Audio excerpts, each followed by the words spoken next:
పాటల్లో ప్రజా పోరాటాల్లో ఇంత ఆనందం నిండుకొని ఉన్నప్పుడు, ఇంత శక్తి మనకున్నప్పుడు ఎందుకు ఒక రాజకీయ వేదికల్ని కళాకారులు తీసుకోవాలి?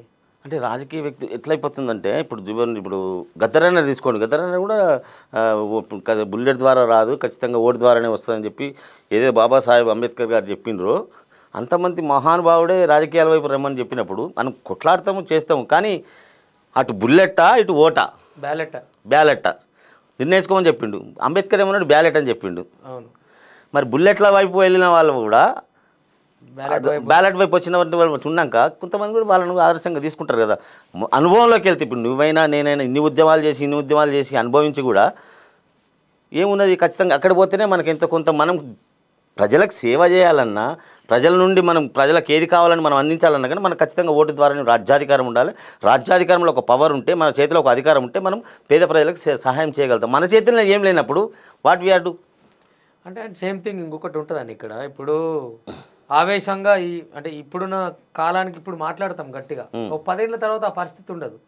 అది మారినప్పుడు కొంతమంది అర్థం ఉండి లేని వాళ్ళు ఏం చేస్తారంటే, అప్పుడు నువ్వేం చెప్పినావు ఇప్పుడు ఏం చెప్తున్నావు అంటే, అప్పుడున్నది అప్పుడు చెప్పినరు, ఇప్పుడున్నది ఇప్పుడు చెప్పాలి. అప్పుడున్నదే ఇప్పుడు చెప్పాలంటే ఎట్లా చెప్తావు? ఇప్పుడు ఒక సామెత ఉంటుంది కదా, ఒక మేధావి అంటోడు మౌనంగా కూర్చుంటే రాజ్యానికి ఎంతో చేయటని చెప్తారు వాస్తవానికి.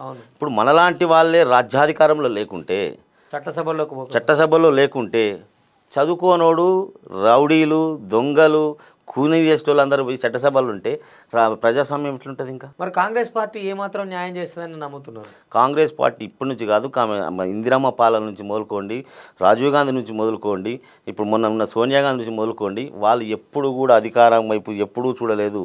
వాళ్ళు అధికారంలో ఉండకుండా వాళ్ళని వేరే వాళ్ళని పెట్టేసేసి, సోనియా గాంధీ ఎప్పుడన్నా ప్రధానమంత్రి అయిందా? కాలేదంటే అర్హత లేదని. అర్హత లేదు. అందుకే అర్హత లేదా మీకు?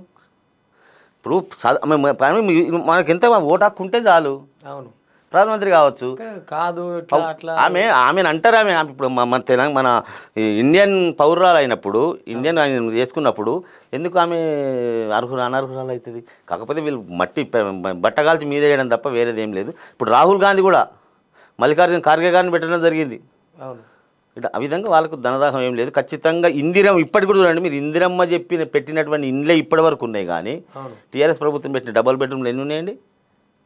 కాబట్టి కాస్తో కూస్తో ప్రజలకు మేలు కలగాలంటే బీజేపీ మతతత్వ పార్టీ, టీఆర్ఎస్ దొరల పార్టీ, ప్రజల పార్టీ ఏదైనా ఒకటి ఉంది కాస్తో కూస్తుంటే కాంగ్రెస్ పార్టీ రెడ్ల పార్టీ అని కూడా అంటారు కదా. కాంగ్రెస్ రెడ్ల పార్టీ అని అంటారు వాస్తవమే. కానీ అందులోనే సామాజిక న్యాయం ఉన్నది, అందులోనే ప్రజాస్వామ్యం తులతూగుతూ ఉంటుంది, అందులోనే కనీసమైన నాయకుడు. ఇప్పుడు మేము వచ్చిన కొన్ని రోజులు ఇప్పుడు మంత్రివర్గం చూసుకోరా ఎంతమందికి ఇచ్చినాం మనం? ఇప్పుడు అంటే ఈ నెల 2 నెలలు పోయినసారి కేసీఆర్ ప్రభుత్వంలో ఒక్కొక్క మహిళ కన్నా మంత్రి పదవి ఇచ్చిండా అండి? మేము సీతక్కకి లేదా? ఆయన మహిళలకు ఇవ్వలేదు. సరే దళితులకు ఇచ్చినా చాలా బాగా చేయించినా అని అన్నాడు కదా. తాటికొండ రాజాకి ఇచ్చిండు, వైస్ చీఫ్ మినిస్టర్ ఇచ్చేసింది, తర్వాత 2 రోజులకి తీసేసిండు. ఆయనకి కళ్ళ దొరకు మదంకారం ఉంటుంది కదా, అది చూడలేకపోయిండు. దళితులు ఉంటే చూడలేకపోయిండు, తీసేసిండు. ఇప్పుడు మేము ధన సీతక్కకి ఇచ్చినాము. అంతకు ముందు కాంగ్రెసే ఉంది. అవును, మధ్యలో కొంత తెలుగుదేశం ఉమ్మడి ఉన్నప్పుడు, తర్వాత వచ్చి ఇప్పుడు బీఆర్ఎస్ 10 ఏళ్ళు.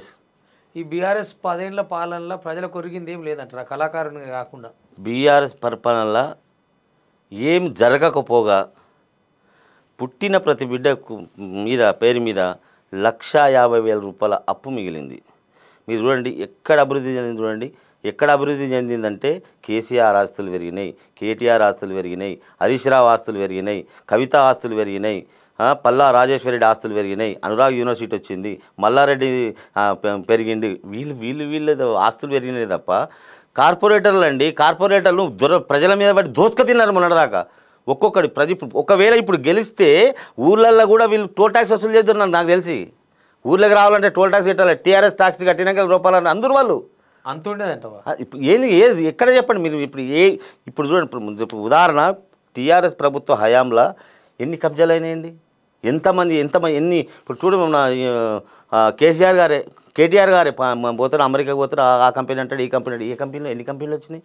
ఎన్ని కంపెనీలకు ఇప్పుడు నువ్వు చిన్నజీవ స్వామికి ఎట్లా ఏ లెక్క చొప్పున భూములు ఇచ్చినావు? నువ్వు మయం రామేశ్వరరావుకి ఏ లెక్క చొప్పున రూమ్ ఇచ్చినావు? కృష్ణారెడ్డికి ఏ లెక్క చొప్పున భూములు ఇచ్చినావు? ఇవన్నీ మీ ప్రభుత్వం గుంజుతుందంటావా? మళ్ళీ ఖచ్చితంగా గుంజే ప్రయత్నమే చేస్తున్నాము.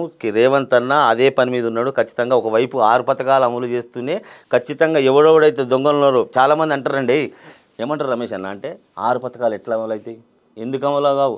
6 లక్షల కోట్ల రూపాయలు ఎక్కడైతే దోసుకోబడ్డదో తెలంగాణ, అది KCR family, KTR family, Harish, Kavitha, my home Rameshwar Rao plus మన ఉన్నాడు కదా జి కృష్ణారెడ్డి, మెగా కృష్ణారెడ్డి, వీళ్ళ సుంటలను దులిపితే రాలుతాయి. వీళ్ళని ఎవ్వడు ఇష్టపెట్టే ముచ్చటం లేదు. వీళ్ళని జైలుకి పంపించడే, వాళ్ళ ఆస్తులను జప్తు చేసుడే, దాని తెలంగాణ ప్రజలకు పంచుడే, 6 పథకాలు బరాబర్గా అమలు చేసి తీరుడే, ముచ్చటనే లేదల్లా. ముఖ్యమంత్రి మీతో ముచ్చట పెట్టినట్టు చెప్తున్నారు, అంత ఈజీ అంటావు అది? కాంగ్రెస్ పార్టీ అనలేదు, కాంగ్రెస్ కరుడు కట్టినట్టు కాంగ్రెస్ వాదిని ఇప్పుడు నేను వాస్తవాన్ని